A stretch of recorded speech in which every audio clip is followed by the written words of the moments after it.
Olá, sejam bem-vindos a mais uma longa conversa sobre a psicanálise e seus desdobramentos na nossa vida. Eu sou a Roberta Rodrigues. Eu sou a Carolina Martins e o episódio de hoje é Essa Tal Ansiedade. Você já pensou em ter a sua marca registrada? Pra gente fez toda a diferença. Desde que a gente registrou o Desculpódio Longo, a gente vem crescendo mais e mais, com mais firmeza, com mais segurança. O Desculpódio Longo virou uma terceira entidade, né? Não é a soma da Carolina e da Roberta, é uma coisa específica. E isso só foi possível por conta da Sabiá Marcas, que tem acompanhado a gente nesse processo. E a gente queria muito indicar, vocês que acompanham a gente aqui, já ouviram a gente falar sobre o pessoal da Sabiá, a gente queria muito indicar eles para vocês, né? A gente deixa sempre o arroba, o site. E a gente tem um extra que é, se vocês chegarem até eles a partir do podcast, contar que veio pelo Desculpódio Longo, vocês vão ter um desconto. Só passar o cupom AUDIOLONGO SABIA10. Bom, hoje nós estamos aqui, vocês estão percebendo já, num lugar diferente, que eu tô muito assim, feliz, muito especial poder estar gravando aqui hoje no meu consultório. Quem nos acompanha já viu a gente gravando no consultório da Carol. A gente gravando em café, a gente já gravou em estúdio e agora a gente tá gravando no meu consultório. A gente tá passeando por nossos lugares todos, né? Sim. E hoje a gente tá aqui sendo produzida pela Esmeralda, que é uma pessoa incrível, assim, um amor. E ela é fotógrafa. A gente vai deixar o arroba do Instagram dela, que é esmeralda.photographer. Depois a gente deixa para vocês também entrarem lá, conhecer o trabalho dela, as fotos profissionais que ela faz, mas não só, umas fotos também mais espontâneas. A gente tá muito feliz. Sim, a gente tem feito parcerias cada vez melhores, né? Cada vez mais ricas. E eu ainda acho que isso também tem a ver com o que você começou falando sobre o registro da marca, né? A gente abraçar a marca como uma coisa que é parte da gente também, né? Sim. Em concreto, de algo que já vem acontecendo, e isso deixa a gente muito feliz, assim, das pessoas chegarem e contar, né? Sim. A gente até brinca que elas falam áudio longo, né? A gente já tem apelido. As pessoas, a maioria das pessoas fala, o áudio longo tá tão legal. Esses dias aconteceu, uma pessoa falou, você é a Roberta do áudio longo? Então, assim... faz um quentinho no coração esse tipo de coisa. Me sentindo muito famosa. Esses dias eu passei num lugar, a pessoa falou, oi, Roberta, tudo bem? Pensei, gente, de onde eu conheço? Será que eu conheço? Mas eu não conhecia. Aí depois ela falou, te conheço do podcast. Que legal. É legal isso, né? Sim. Enfim, estamos aqui contando da sensação que a gente está tendo de crescimento. Isso. Obrigada, gente, de verdade. Vocês estão aí acompanhando a gente. Bora? Bora.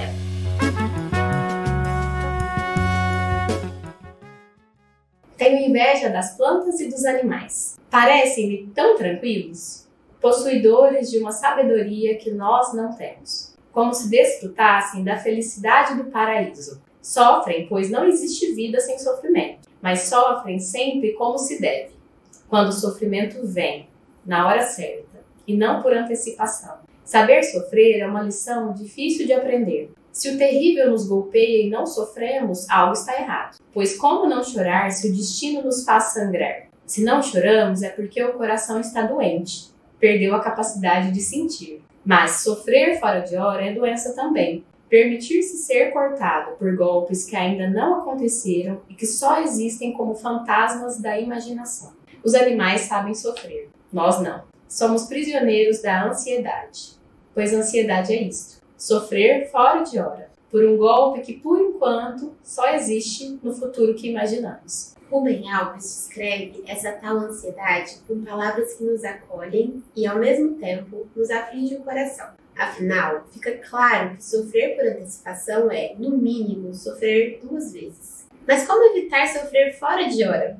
A gente desconhece a resposta para essa pergunta de milhões e desconfia que até hoje ninguém descobriu uma forma que realmente ponha fim ao problema. Haja vista a quantidade de livros de autoajuda que seguem sendo escritos e vendidos. Se a resposta já existisse, nenhum livro novo seria proposto. Mas talvez uma saída seja desviar das respostas e nos aproximarmos de novas perguntas. Afinal, por que sofremos antecipadamente? O que nos assusta? De que temos tanto medo? Por que nos preocupamos com coisas que estão absolutamente fora do nosso controle? Aliás, o que é que nos leva a buscar tão incessantemente esse tal de controle? Queremos controlar o quê? O que a ansiedade engancha em nós, que nos toma por inteiro E afinal, será que estamos todos mais ansiosos nos últimos tempos? São tantas perguntas que só de começar a fazê-las já ficamos mais ansiosos. Mas é este o nosso convite hoje. Pegue um chazinho, acomode-se no seu cantinho preferido e venha conversar com a gente sobre essa nossa companheira meio indesejada.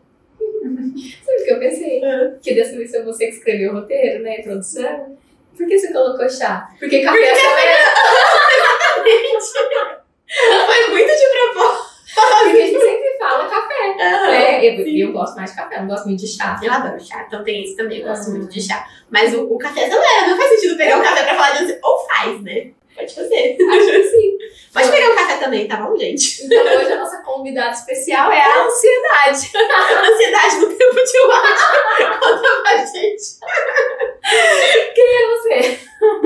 Vamos lá. Bom, a gente até tinha pensado, né? Tipo, nossa, esse ano, com Divertidamente 2, que é um filme que a gente ama, né? Tipo, a gente sempre fala, cita, não só no podcast, mas em conversas. Acho que todo psicólogo ama Divertidamente. Não tem um que não gosta, é verdade. Acho Qualquer que abordagem, qualquer... todo mundo gosta. E esse ano foi o ano do Divertidamente 2. Então, a gente colocando ainda assim, né, a ansiedade ali, pode parecer que a gente tá aqui pra falar do filme. Não necessariamente, né? Mas é porque ela ficou um personagem tão representativo, tanto que ontem a gente tava tentando comprar o boneco da ansiedade, que super, assim... Tá em alta. Tá em alta, E a gente não encontrou, né? Não encontrou. Tinha, tipo, as outras emoções do filme, mas não tinha a ansiedade. Mas uma coisa dá pra gente pensar sobre o bonequinho. Ficou muito representativo porque eles fizeram um marketing maravilhoso, tem tudo isso envolvido, né? Mas o jeito que o bonequinho é muita personificação da ansiedade. Eles pensam muito bem na montagem do personagem, né? De todos eles, na verdade. Mas essa coisa do cabelo em pé, da coisa meio elétrica, do sorriso ansioso, da mãozinha mexendo, o jeito do corpinho. O que eu li é que é uma cabeça, assim, né? E um triângulo aqui. E é um equilíbrio muito difícil de ter. Isso já é ansiogênico, né? Como que uma coisa mantém em cima da outra, assim. É um pensar a estrutura do personagem que a gente se identifica na hora, né? A ansiedade é muito ansiosa. É muito uma ansiedade. Então, tá aí por ser do filme, por representar tudo isso pra gente, mas porque eles fizeram uma captação do que é ansiedade em imagem que ficou muito legal. E isso é tão legal. Eu te contei já, mas acho que vale a pena contar aqui.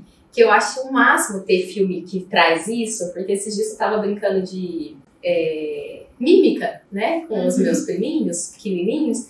E aí a gente brinca de mímica assim, porque cada um tem uma idade. A gente não pega um jogo de mímica. A gente fica assim, faz o que você quiser. De repente, eles estavam fazendo emoções, que é uma coisa muito sofisticada. Você fazendo um jogo de mímica, né? Uma brincadeira de mímica, emoção.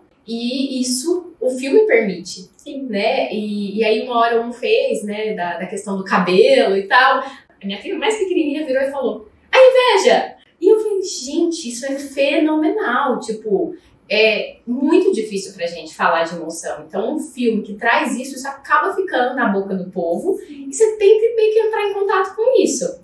Que é uma coisa que a gente se perguntou.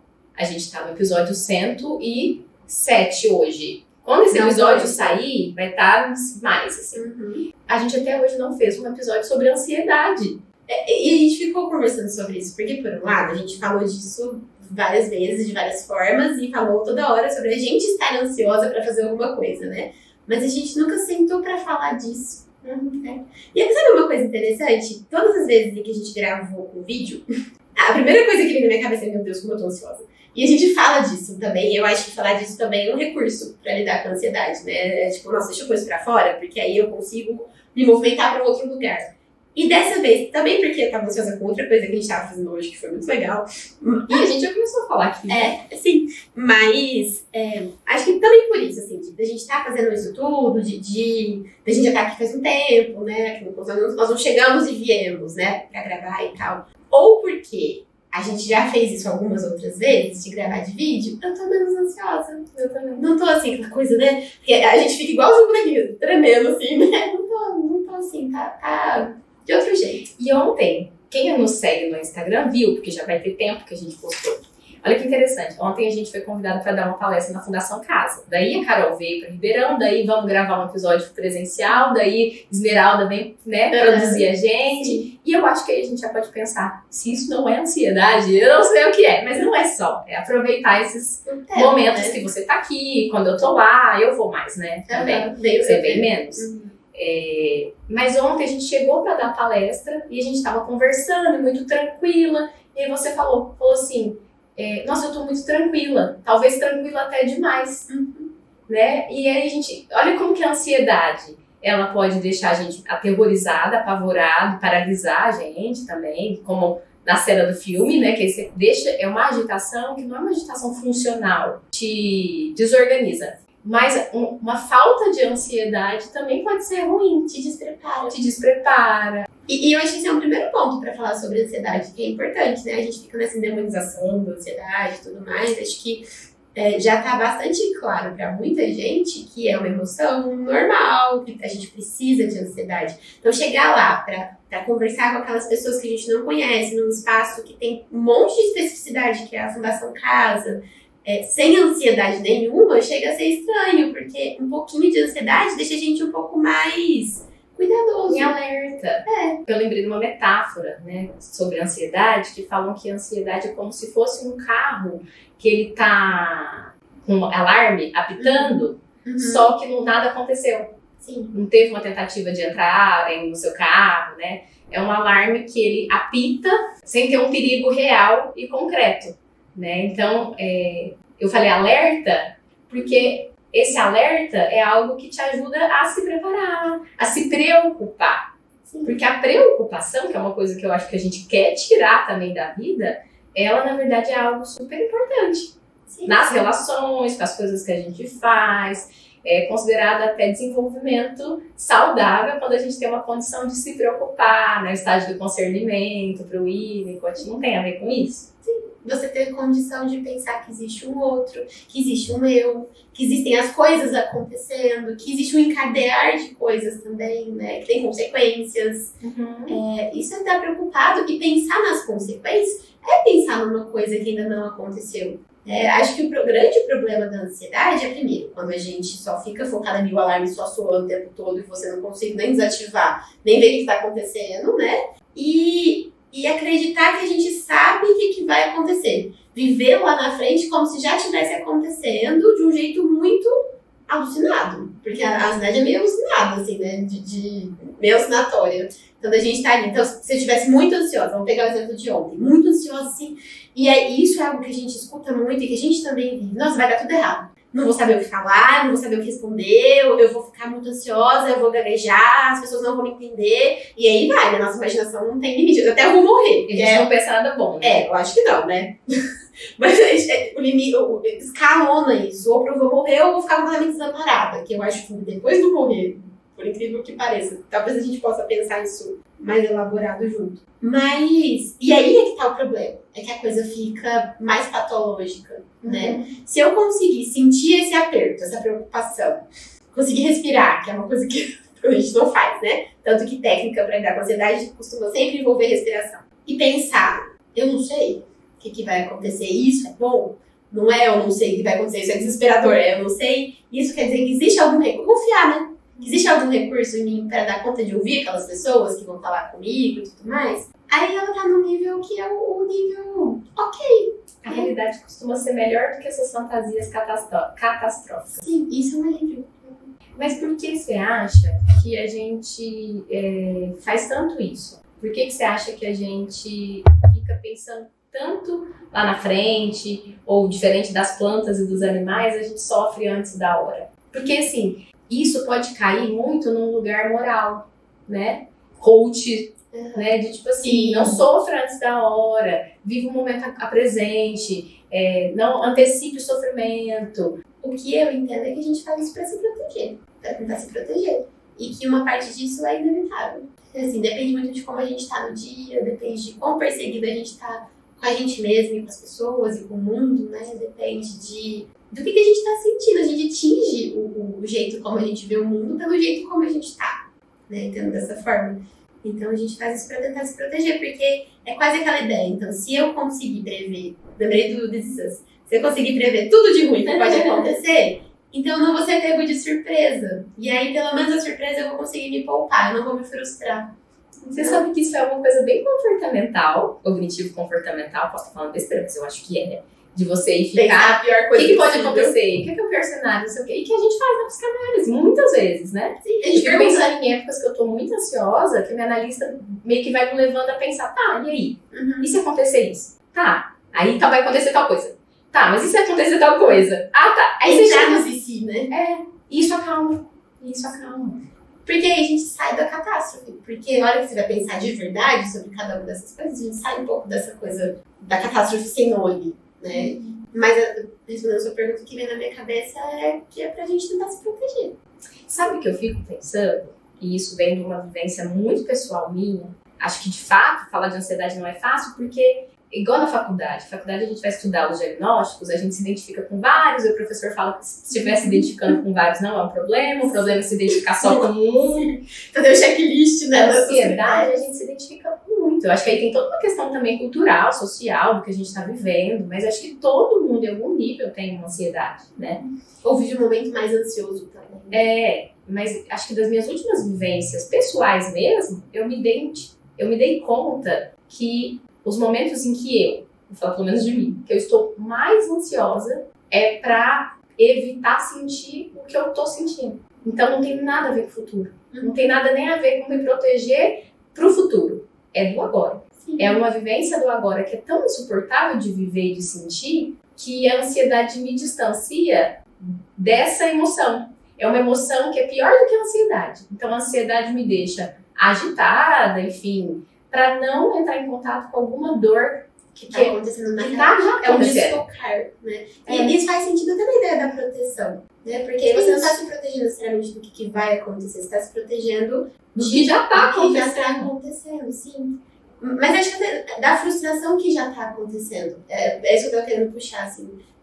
Não é só no sentido de não ser pego de surpresa, mas então já existe uma frustração agora, e se eu entrar em contato com isso pode ser mais desesperador do que se eu fantasiar com todas as coisas que vão desenrolar mal depois.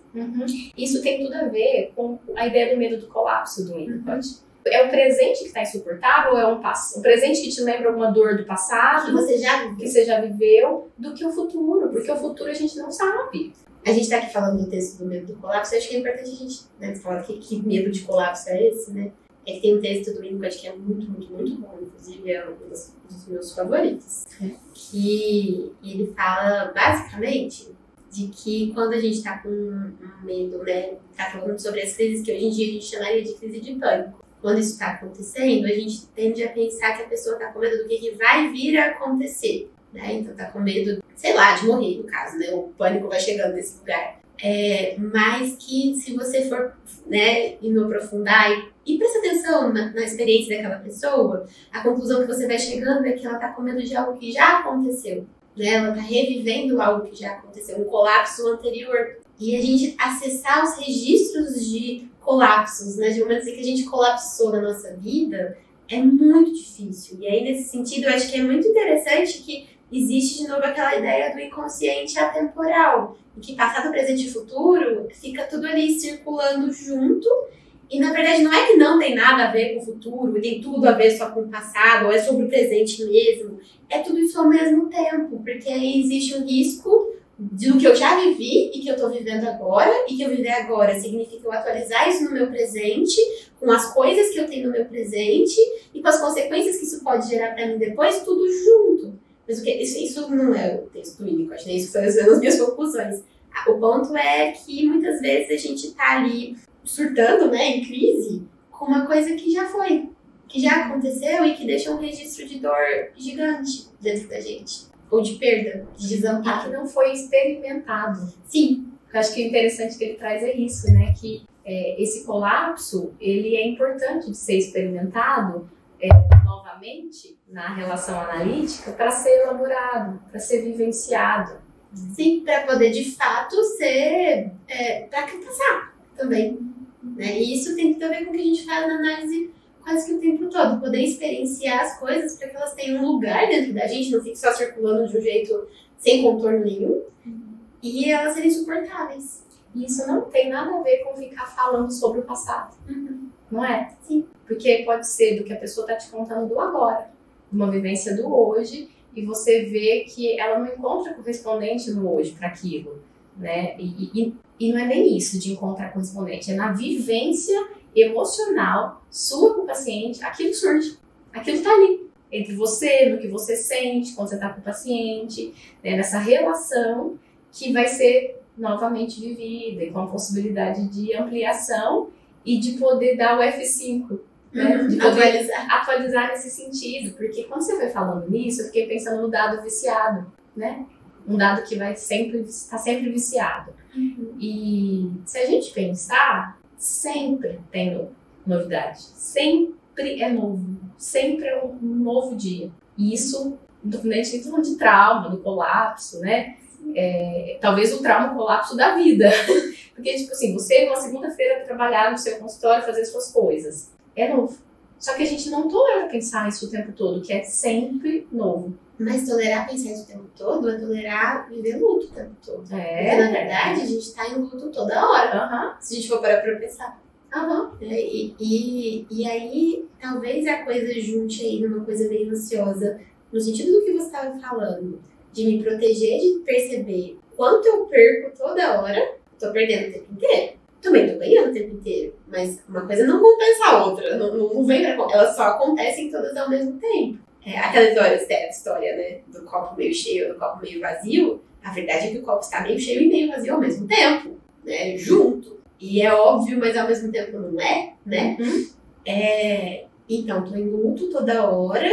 E como eu tô perdendo, a chance de eu seguir perdendo é muito grande. O medo, no final das contas, é da gente ficar completamente desamparado nesses lutos todos.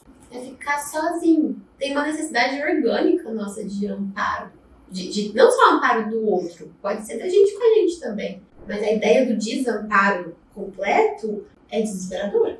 Mas eu tô vivendo tanto isso em análise. De me dar conta do que eu não mando em nada. Muito menos em mim. E é muito ruim. Eu queria mandar. Mas nem em mim. Exatamente.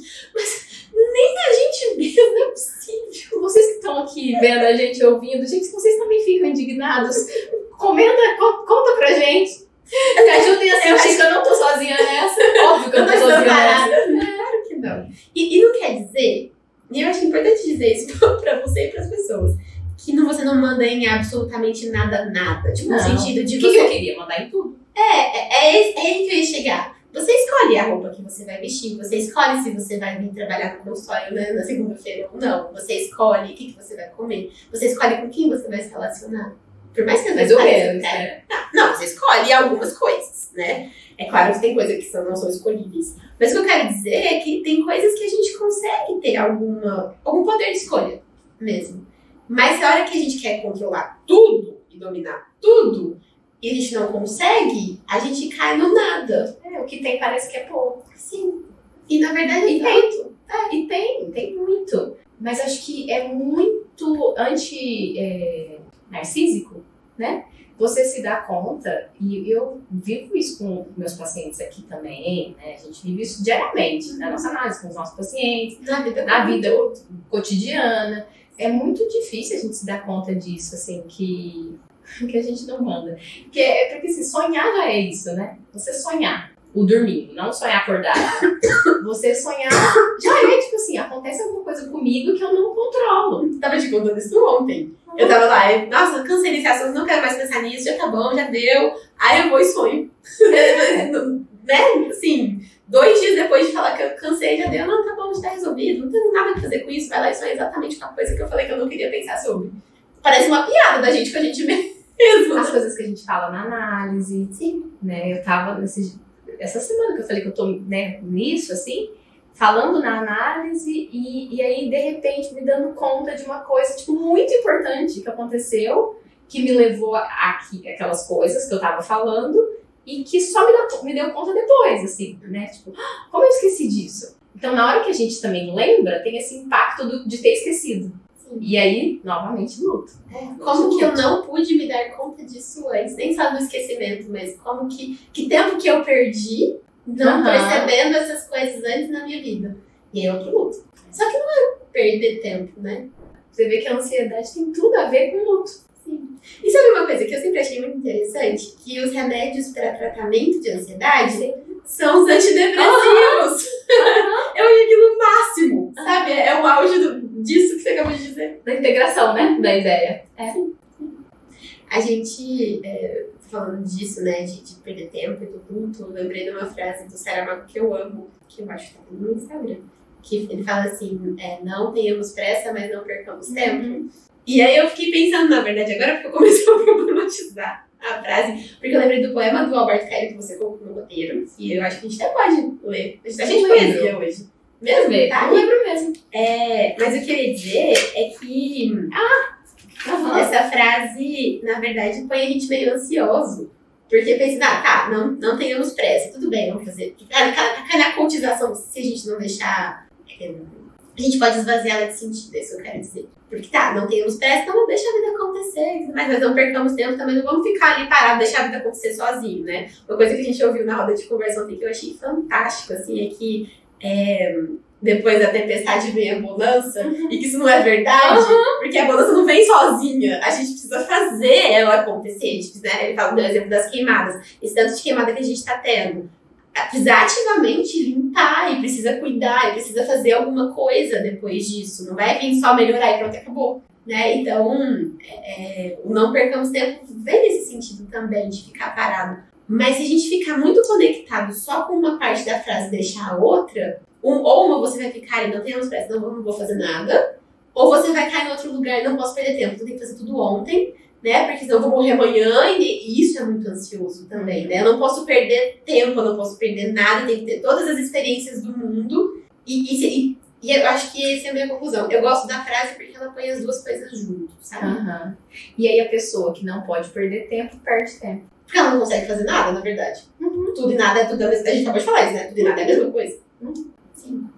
Que importante, né? Quer que eu falo do poema? Sim. Não tenho pressa. Pressa de quê? Não tem pressa o sol e a lua. Estão certos. Ter pressa é crer que a gente passa adiante das pernas. Ou que dando um pulo, salta por cima da sombra. Não sei ter pressa. Se estendo o braço, chego exatamente aonde o meu braço chega. Nem 1 centímetro mais longe. Toco só onde toco, não aonde penso. Só me posso sentar aonde estou. E isto faz rir como todas as verdades absolutamente verdadeiras. Mas o que faz rir a valer é que nós pensamos sempre noutra coisa. E vivemos vadios da nossa realidade. Que final, né? Se a gente tá sempre noutra coisa, a gente tá fora da gente. E eu acho que é isso que a gente coloca como uma das perguntas, eu acho. O que a gente tenta controlar? Né? Porque eu tô vendo aqui o que eu pus no roteiro. É legal isso, né? A gente escreve o roteiro, passa, e aí já é outra pessoa lendo. Que é isso, é novo. Né? Tanto que eu não lembrava que eu tinha colocado. Que eu escrevi assim, o que é que nos leva a buscar tão incessantemente esse tal de controle? Queremos controlar o quê? Parece ser uma forma de tentar burlar nossa humanidade. Se eu já sei o que vai acontecer, eu me preparo. E na verdade, não. Sim, mas se eu já sei o que vai acontecer, eu sou Deus, né? Porque eu já sei tudo. Isso me lembrou, esse finalzinho, uma frase que eu li no Instagram. No Instagram que eu adoro. Você nunca será capaz de experimentar tudo. Então, por favor, faça justiça poética à sua alma e simplesmente experimente a si mesmo. Que é um simplesmente... simplesmente ótimo, né? Vai lá, só seja você. É isso. Como é difícil ser a gente. Nossa, gente. É porque a gente não gosta de tudo que tem na gente, né? A gente queria que fosse tão bom. Você sabe que estava no grupo de estudos agora essa semana e a gente estava discutindo assim, sobre um desvirtuar das teorias psicanalíticas e de apego, um excesso disso. Né? Então não pode frustrar a criança em nenhum momento. Isso é um tema polemicaço. Se vocês acham que vale um episódio sobre isso, né? A gente pode pensar alguma coisa nesse sentido, assim. Sobre isso, né, do cuidado com o apego, não tô dizendo que eu sou contra, pelo amor de Deus. O que eu quero dizer é que se a gente não cuida disso, vai cair naquele lugar que é muito criticado e que afasta as pessoas do criar com mais cuidado e respeito, que não pode frustrar nunca, né? E aí uma coisa que a gente foi conversando é que tem a ideia da Melanie Klein, que precisa sobre Klein, do seio bom e seio mal, né? E a gente tem uma concepção de que mal é ruim, mal é mal, né? Então não pode ter mal. Então eu tenho que dar só o seio bom. E se você for nessa lógica, você tá causando um mal terrível, porque precisa ter o mal. Não que tem que ser só ruim. Se você cai nesse lugar também, é a mesma coisa, tudo e nada, né? Mas se não tem um pinguinho de frustração, não tem, a criança não se movimenta pra nenhum lugar. A Melanie Klein vai simbolizando, né, a presença da figura mais importante do cuidado com a criança no seio, que é o que alimenta a criança, né? Tô explicando pra você, mas estou explicando para as pessoas. Você sabe disso. E aí, né, existe o que gratifica, o que é gostoso, o que é bom, o que dá a sensação de prazer, de saciedade, de amor. E existe uma ausência disso, mas não só, existe um que frustra, que dá raiva, que não tá lá, ou então que não sai leite, que seja, não é uma maldade má, cruel, né? Mas é que não sai leite, ou que não funciona na hora que é pra funcionar, não é só a ausência, é isso que a gente tava conversando. E que isso também precisa existir porque existe dentro da gente. Imagina que coisa horrível a gente lidar com pessoas que, de fato, se isso existisse, fossem só puras, boas e sei lá, cálidas. Sabe assim? Seria terrível, porque todo mundo sente coisa ruim. Pra dizer que experimentar a gente é experimentar essas partes ruins e que isso não é mal, mesmo que as outras partes sejam. Faz sentido o que eu tô dizendo? Tá vendo lógica? Tá, mas o que eu tô pensando é que enquanto ir uma conversa dessa, uma fala dessa, de uma pessoa que não quer frustrar, já é ficcional. Sim. Porque não temos Ela não vai dar disso. conta de fazer isso. Porque não tem nada a ver com ela. Tem a ver com o outro. Sim. Tem a ver no sentido dela ser o principal ambiente da criança, né? O grande seio. Mas o outro vai se frustrar, não tem como. É inevitável, é da vida. Não existe vida sem sofrimento. Em algum momento vai acontecer alguma coisa que não vai ter condição. Se ela quiser evitar todo o sofrimento dele, ele vai se frustrar por isso. Por estar invadido. Por estar invadido. É tão ficcional, para além da realidade que invade de toda forma, e em algum momento vai acontecer alguma coisa que não vai dar certo de você ser tudo, né? E gera a sensação de ser falso. Né? Então, se é tudo, então eu não consigo nem acreditar naquilo, porque eu não sou verdadeiro. Não chega como verdadeiro. Né? E é um pouco assim, não que as relações sejam falsas, mas que quando tá tudo só muito tranquilo, ou é falso ou é superficial. Uma relação profunda de verdade é uma relação em que a gente esbarra nas coisas que o outro tem e que são difíceis. Não precisa ter ódio sempre, não acho que seja sempre pra esse lugar não, mas que você vai conhecer onde o outro também falha, onde o outro fica desconfortável consigo mesmo, né? E onde ele não vai dar conta de te atender em tudo que você quer. E isso é ruim, frustra, mas dá quase um selo de veracidade pra coisa, sabe? A gente tem uma mania de achar que o que nos frustra tá fora, que isso não é nosso, né? Sim. Que é só o outro que me frustra. É só o outro que me frustra. Não é. Não é assim. Eu não tava falando que eu fiquei frustrada com o meu sonho? Que, né, a mesma coisa, assim, isso é uma coisa, né, um caminho mais óbvio de pensar isso. Mas experimentar assim mesmo é experimentar a gente se frustrar com a gente, né? A gente tem isso também dentro da gente. Sim. Porque eu acho que a ideia que a gente faz é que se o outro tivesse me dado tudo o que eu precisava, teria uma forma de eu passar pela vida sem sentir isso que eu sinto. E aí o que acontece? A gente fica com muita raiva do outro que não deu o que a gente precisava. E isso pode ser lá do passado, pode ser em relação ao analista, em relação... A gente até colocou um pouco disso no Instagram, né? Pro episódio que saiu de conta de transferência. Que a gente tá falando aqui. E a gente faz, né? Projetar no analista isso. Mas nas nossas relações atuais, na amiga, no namorado, no marido, no filho, né? E muito provavelmente a gente experimenta isso como uma raiva, né? Porque se o outro tem isso pra me dar e ele não tá dando, dá muita raiva. Né? A idealização, ela vem em seguida de um ódio enorme, né? Mas por que a gente fica esperando isso? Pra a gente conseguir acreditar nessa história de que dá pra viver sem sentir dor, sem sentir sofrimento. Que é muito ruim mesmo. É horrível, mas faz parte da vida, da experiência humana. Talvez o irônico é Seja que quando a gente consegue, nos micromomentos em que a gente consegue admitir isso, sabe? Assumir, então, o sofrimento faz parte da vida, a gente sofre um pouquinho menos. É um contraditório interessante, assim. E tá, a gente não vai conseguir fazer isso toda hora, a gente vai ficar com raiva dessas coisas, a gente também não vai estar sofrendo toda hora, se tá sofrendo toda hora, o tempo inteiro, também tem alguma coisa que precisa ser cuidada ali. Mas se a gente ficar falando pra gente mesmo que a gente não pode sofrer, a gente vai ficar o tempo todo ansioso. Quando isso tá de um jeito muito sofrido pro paciente, a gente precisa pensar num medicamento, num encaminhamento. Aliás, não é nem para um medicamento, um encaminhamento para um bom profissional. Sim. Para um bom psiquiatra. Que vai a gente esquece avaliar. que o psiquiatra é a pessoa que vai avaliar. E não a pessoa que vai dar remédio. Eu acho que alguns psiquiatras também esquecem isso. Eu tô falando que isso é assim porque acho que vem também de uma história real, concreta, né? Sim. E acaba que vai dando uma perversão, no sentido não de maldade, mas de perverter, de ir por onde vértice. O que deveria, né, na nossa concepção de o que seria melhor, o que deveria acontecer, perverte, que a gente acha que é o mais cuidadoso, né? Da função do psiquiatra, porque é reduzir o psiquiatra a uma coisinha, né? É como se fosse nos reduzir a aplicação de teste psicológico porque é privativo do psicólogo. Sim, isso a gente faz, né? Isso é tão pequenininho perto do que a gente nem faz. Eu não faço, você não faz. Então, ir num bom psiquiatra, passar por uma boa avaliação, ajuda muito o paciente, inclusive, a poder estar na análise. Sim. Porque esse paciente que a gente está falando sobre... A gente está falando aqui como se fosse fácil.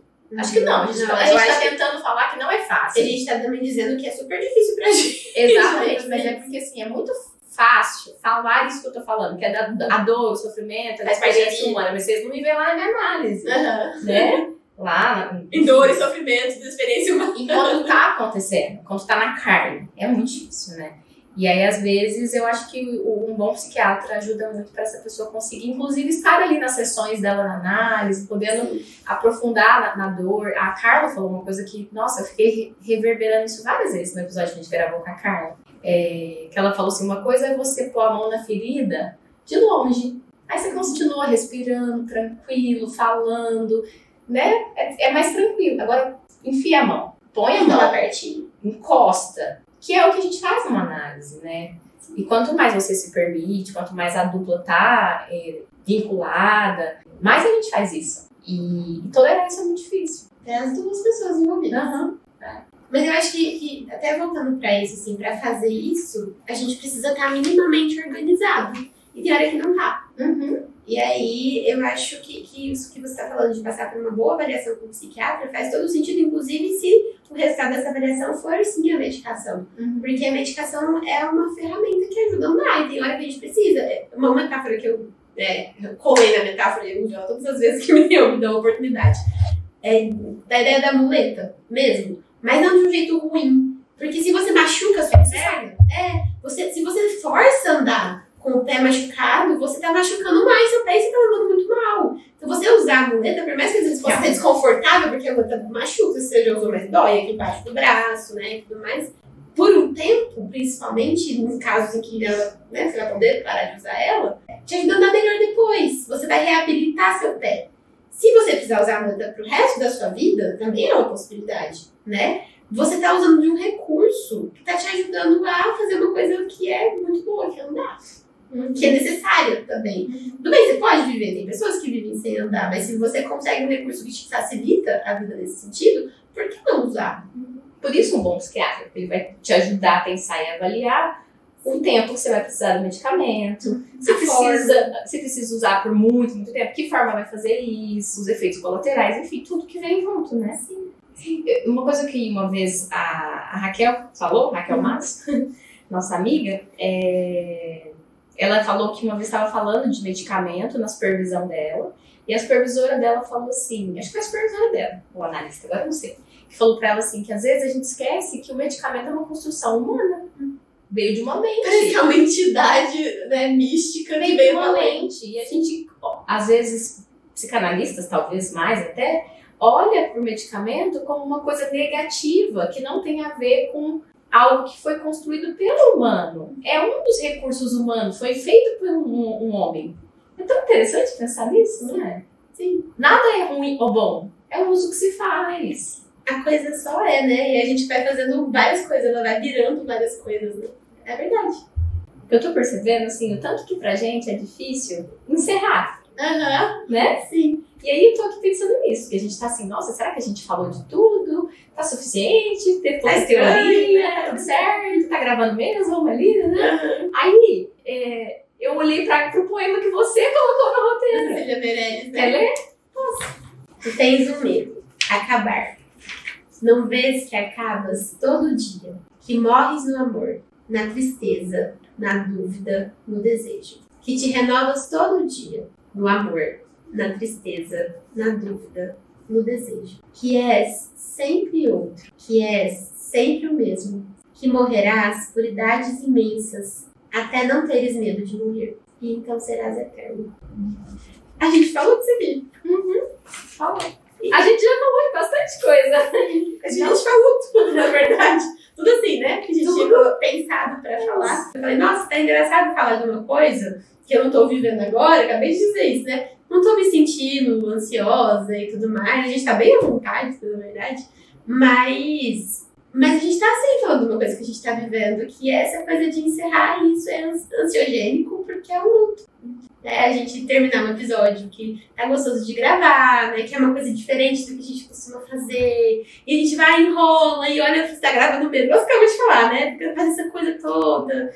Lembrei do episódio com o Taim, do masoquismo, de que a gente tem que tolerar um pouco do masoquismo mesmo, né? Não tolerar, mas viver disso também, né? E existe também, e isso é outra abertura de porta para um caminho mesmo, que a gente não vai caminhar hoje, mas existe um prazer em poder acabar também.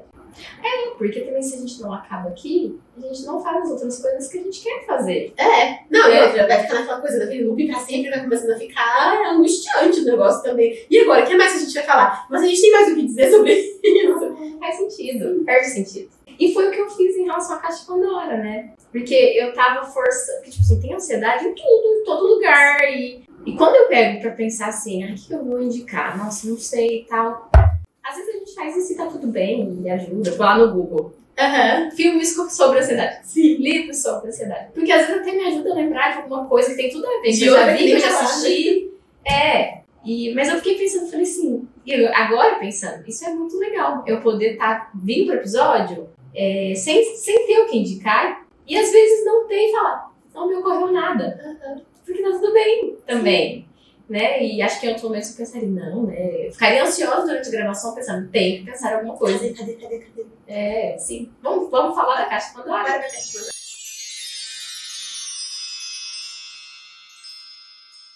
Já que você tem aí várias, acho que você tem pra mim. Eu vou te emprestar. Pra mim e pra você. Você quer saber se eu tenho algum que eu posso pegar emprestado?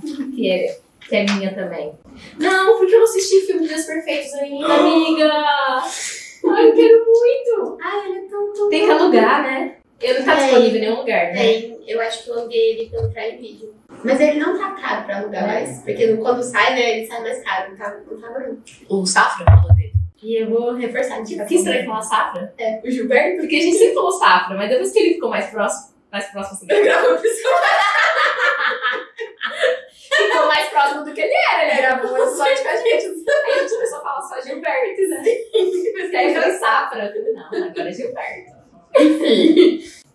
Mas eu vou reforçar a indicação dele, esses Dias Perfeitos. Na verdade, o filme não é um filme que deixa ansioso, não é um filme que fala de ansiedade, mas é um filme que fala dessas pequenas coisas da vida também. E na verdade, tem muita angústia no filme. Assistam. Eu vou indicar que, na verdade, é mais uma parte de referência, porque esse textinho que a gente colocou, eu falei pra você que eu não me aguento, né? Eu sempre coloco o Rubem Alves onde quer que eu coloco. Nossa, então. Avisa pra gente se vocês estiverem cansados de Rubem Alves. Eu acho meio difícil, porque assim, as coisas são maravilhosas dele. Mas se vocês falarem isso, eu vou ficar muito triste. Tem que dar absoluto. Então, assim, se vocês só falem se vocês realmente estiverem. Porque eu sou apaixonada no Rubem Alves. Eu fui te contaminando com o Rubem Alves Eu também. ainda não li nada do Rubem Alves. Como não? Nem um livro. Vou pegar um livro pra ler. Mas os livros dele, eu nunca li um livro dele que fosse um livro de uma história inteira, assim, um romance, sabe? Ah, tá. São contos, são Entendi. crônicas. Então eu já li alguns contos e algumas Sim. crônicas. Sim. Vou te emprestar uns muitos que eu Eu já te pedi. E eu esqueci, você foi lá no consultório várias vezes, a gente já gravou no consultório várias vezes, a gente levou nossas revistas maravilhosas da sociedade, né, que a gente recebeu várias vezes, mas não pegamos o livro. Enfim. Mas o que eu queria indicar é o que tem esse textinho aqui que a gente viu na introdução, que é o livro Retorno Eterno. E é maravilhoso, tem vários textos nessa mesma pegada, sabe? Tem um outro livro do Rubem Alves, já que eu tô tendo 300 indicações, que é um que chama Amor que Acende a Lua, que eu já indiquei ele aqui antes. É o que tem o texto da escutatória. Ele tem um texto também que chama Os Moradores do Albergue. Eu já devo ter falado em algum outro porque eu adoro. E é um pouco do que a gente estava falando aqui. A gente se frustra com a gente mesmo também, porque nós somos muitos. E ele brinca que dentro dele não tem só, tipo, 3 entidades, que é Diego e Superego. Tem um albergue inteiro, de uma galera. Então, tipo, tem o padre, a prostituta, a bruxa, o professor, e aí ele vai falando de coisas que são dele também, né? A pessoa que estudou religião, tem a pessoa que é o pai, tem o filho, tem um monte de gente. E que tem uma espécie de administrador ali, um zelador, que tenta pôr ordem na coisa, mas que ele perde sempre. E vai falando, é uma crônica maravilhosa. Então, fica aí os moradores do albergue também. Eu queria indicar também uma coisa que é só porque eu queria indicar para as pessoas, que é a Tetralogia Napolitana da Ana Ferrante. Leiam, simplesmente. Leiam porque ela quer alguém para conversar. Por favor, leiam e me falar. Agora aí pode vir falar comigo. Porque ela é assim, atravessa essas verdades ruins, difíceis. Nem são todas ruins, não, mas são difíceis, sabe? Muito, muito, muito de dentro. Ai, de verdade, gente, é maravilhoso. Leiam, Ana Ferrante. Leiam esses livros em específico. E só, né? Porque outra indicação eu vou deixar pra você que tá escrito aqui, porque você falou que ia indicar uma coisa parecida com essa. E esse aqui também é sobre esse mesmo assunto. Tá, então, ó, que tá aqui da Carol, que tem a ver comigo. Vamos pra você ver. um episódio nosso, que foi nosso querido por muito tempo, acho que ainda é. Tem um lugar. Chama E Se Não Gostarem de Mim, que foi um episódio que a gente se sentiu muito conectada com a emoção, né? Muito verdadeiras. E acho que não tão ansiosas. E falando de um tema que é muito difícil e que muitas vezes nos deixa muito ansiosos, né? Tipo, porque esse caminho de querer agradar o outro é um caminho muito difícil e falho, porque se a gente agrada, a gente não fica tranquilo, porque a gente não sente que o outro realmente nos conhece, que a gente fez algo pra ele gostar da gente, né? Então, esse é um episódio que vale muito a pena. E um outro episódio que eu lembrei, que é o Pressa Pra Quê? Né? Esse primeiro episódio tá na nossa primeira temporada, o Pressa Pra Quê eu não tenho certeza, eu acho que tá na primeira temporada também, aquela época que a gente gravava e postava semanalmente. Pensei nesses 2 episódios, vale a pena. E pensei, já que você tá aí, ó, a gente tá no Rubem Alves, lá na primeira temporada. Eu tenho o queridinho. Lógico que é o Mário Sérgio Cortella. O Cortella era muito meu querido, porque eu trazia sempre coisas do Cortella. E isso foi uma coisa que me veio espontaneamente durante a semana na cabeça, porque desde que a gente pensou em falar sobre ansiedade, o tema fica na nossa cabeça, né? E a gente tem muito paciente que tem muita ansiedade, porque acho que é o que mais aparece na clínica. E apareceu durante a semana com vários pacientes e a gente foi conversando. E como ajuda, né, na ansiedade quando a gente lembra que a gente é pequeno. E, né, algumas pessoas em específico, que eu fiquei pensando aqui, chegaram e falaram, nossa, que alívio poder ouvir isso. E são coisas muito antinarcísicas que a gente fala, né? E eu lembrei de um vídeo do Cortella antiguíssimo, que é quando a pessoa, ele fala uma história de quando a pessoa vira pra outra e fala, você sabe com quem que você tá falando? E aí ele vai falando sobre quem é aquela pessoa. Você é uma pessoa que mora em São Paulo, Ribeirão Preto, no estado de São Paulo, que fica na região sudeste do Brasil, da América do Sul, e vai falando, né? Esse vídeo é fenomenal. Eu adoro, é muito antigo, né? Mas é muito bom e eu acho que o Cortella ficou muito famoso com esse vídeo também. Depois a gente pode disponibilizar para os nossos apoiadores também, lá do Catarse. Então eu lembrei desse vídeo. E para deixar acho que 2 convites. Um, pra gente poder diminuir nossa bolinha, mas eu sei que é difícil. Muito difícil, muito difícil. Tentar, né? A gente tentar fazer isso. E o outro... É tão engraçado a gente fazer isso gravando um vídeo, sabe? Tipo, ao mesmo tempo, sabe? Desculpa. Exatamente! Não sei nem se eu deixo isso aqui Tem depois. alguma coisa narcísica que acontece no fato da gente querer estar aqui, aparecendo em vídeo e cuidar do Exatamente. cenário. Mas o convite é fazer as duas coisas juntos, porque não é se anular. Não tenhamos pressa, mas não percamos tempo. Exatamente. Exatamente. Isso fica no episódio, sim, porque eu acho que aí abraça a contradição que é parte do que a gente é. Uhum. Porque abaixar a bolinha não é deixar de gostar de si mesmo, pelo contrário, é poder gostar de si mesmo. E eu acho que ajuda muito essa ideia, pelo menos me ajuda muito, né? De por que eu tô ansioso? O que será que eu tô sentindo agora que tá tão difícil que eu tô ansioso? Fazer esse questionamento, né? De pensar o que tá difícil de sentir que eu tô ansioso? Porque eu tenho a sensação que a ansiedade é esse sentimento. Ele é um sentimento que ele é secundário mesmo, né? Uma emoção secundária, como aparece no Divertidamente, primeiro as emoções básicas, primárias, depois as secundárias. Porque as primárias são muito difíceis de sentir, né? Acho que ele vem como uma tentativa de ajudar a sentir as primárias. E olha que coisa fantástica, isso a gente até amarra. O Divertidamente é uma indicação gráfica agora, na verdade. Claro! Mas acho que se amarra no começo do episódio, porque a gente tá falando, as emoções primárias são difíceis de sentir. E a alegria é uma delas. Uhum. Não tem só raiva mesmo, tristeza e nojo, que são realmente difícil, é ruim de sentir. A alegria também é difícil de sentir, genuinamente alegre. Sem ser alegria, pra não sentir as outras, sem ser alegria maníaca, reativa. Ou seja, até a alegria pode gerar medo, frustração e dor. Que é a ideia que a gente estava falando, ficcional, de não frustrar o filho. Não tem como. Não tem como. Gostei, você fez uma massa muito boa. Nós fizemos. Tô alegre. Eu também. Bom, é isso por hoje. Se vocês querem ser apoiadores, estar com a gente lá no Catarse, entrem lá no catarse.me/desculpa-longo. Escolher uma forma, uma modalidade de apoio que faça mais sentido para vocês. A gente tem uma série de recompensas. Uma delas é a newsletter, que a gente vai encaminhar esses conteúdos que a gente foi falando. E não deixem, de curtir, de compartilhar, dar 5 estrelinhas ali no Spotify, onde quer que você esteja ouvindo, se você não estiver assistindo pelo YouTube, porque isso faz uma diferença gigantesca pra gente. E não sei se as pessoas sabem a diferença que isso faz. Muita. Em vários sentidos, até dá tanto da gente ter um feedback, não tá conversando sozinha de um jeito meio delirante, quanto de entregar nosso conteúdo mesmo. Eles entregam mais quanto mais estrelas e curtidas e etc. existem. Nosso mercado digital funciona assim. Então, por favor, façam isso. Se vocês gostarem do conteúdo. E se vocês sentem que esses episódios que a gente tá junto, se vocês têm mais vontade de assistir porque a gente tá junto, ou se não. Não faz diferença. Ou não faz diferença. Preferem realmente mais ouvir, porque a maior parte dos nossos ouvintes são ouvintes, né? Sim, não visualizantes. Sim, então contem pra gente esses feedbacks, vão ajudando a gente a ir montando, o podcast junto. Sim, entrem lá no Instagram da Esmeralda também, que é uma pessoa, além de uma profissional incrível, uma pessoa maravilhosa. É isso. Até a próxima. Finalmente conseguimos acabar. Esse episódio é patrocinado por Anglophone English Curses, Francisco, José Roberto, Lúcia, Luiz do Nascimento, Natália, Sônia e Terezinha.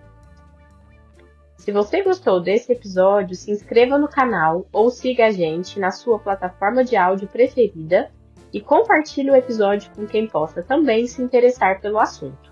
Se você ficou pensando algo e quer compartilhar com a gente, comente nas nossas redes sociais. E se você quer conversar mais de pertinho com a gente pelo grupo do WhatsApp e receber newsletters quinzenais, seja um apoiador pelo Catarse. Até o próximo episódio!